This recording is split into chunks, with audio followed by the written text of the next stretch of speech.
Well, YouTube video shows customers who are out of line, leading to a cashier going out of control. It happened Wednesday when a server at a New York City McDonald's questioned the $50 bill that two women had given him. One of the women in the video then starts cursing at him, slaps him. She even jumps the counter. Her friend follows her. Now, the server reacts, grabbing some sort of metal pipe.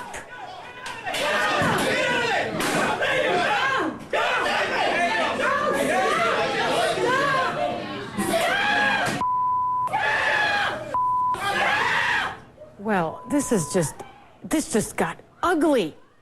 The clerk, Rayon McIntosh, no longer works at the McDonald's and has been charged with felony assault. The customers are in serious condition at the hospital and are facing several minor charges themselves. Let's bring in human behavior expert, Dr. Wendy Walsh, who also is a host on The Doctors. Okay, so first off, what do you make of this kind of behavior that escalates all of a sudden? I mean, these are situations we all find ourselves in every day where we're irritated with somebody because they've questioned the validity of a bill. I mean, that's a small thing, right? How does it come to this? Well, it comes to this because remember that all humans have a natural fight or flight response when they feel that they're being attacked. Now, we socialize it out of most of our children. The 2-year-olds that hit, we say, no, mommy's going to teach you not to hit. I'm going to hold you so you won't hit. No hitting, no biting. We should teach consequences so that people learn to control their impulses.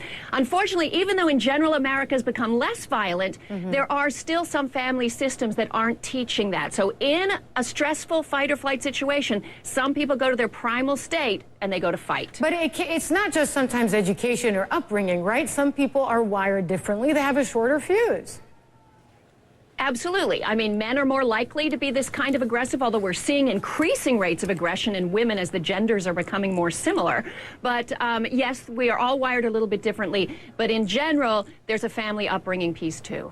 Let's talk about this study that men who are single are at higher risk of becoming stricken with cancer. Now, first of all, you'd say, okay, it's bad enough that, you know, you can't find a mate, but then you're also more at risk for a deadly disease. Not that they're more at risk of coming down with cancer, they're more at risk of dying. The mortality rate is much higher.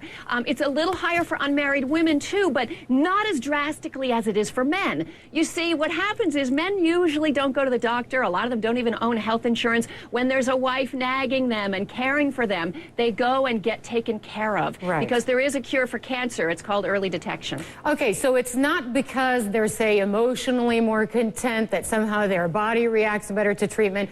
This is because a mate might sound the alarm earlier, right?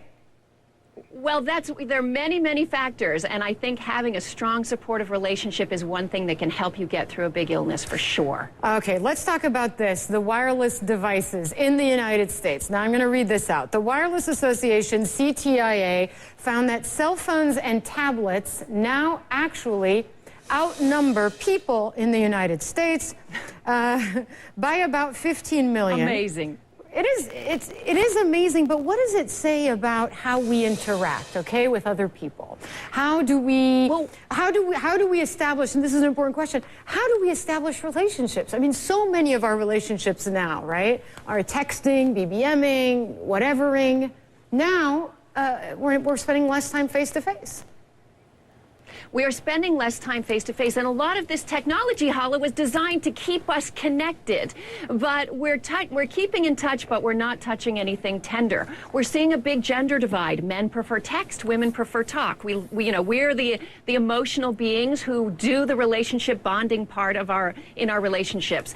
I think that there's another piece too. The reason why there are so many phones and devices out there is that corporations have realized that if they also purchase these products for their employees, they get a virtual 24-hour employee. They get a workforce that never stops working. So it's really the onus on us to make sure that we turn those things off and talk face-to-face. I mean, I know that's easier said in different rooms. Hey, Dr. Wendy Walsh, that's easier said than done. Because one of the things that happens with these wireless devices is if you turn it off, there's always in the back of your mind the idea that you might be missing something.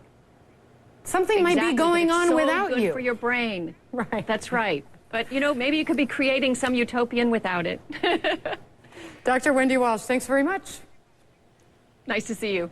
Just ahead, will the real Tea Party candidate stand up, please?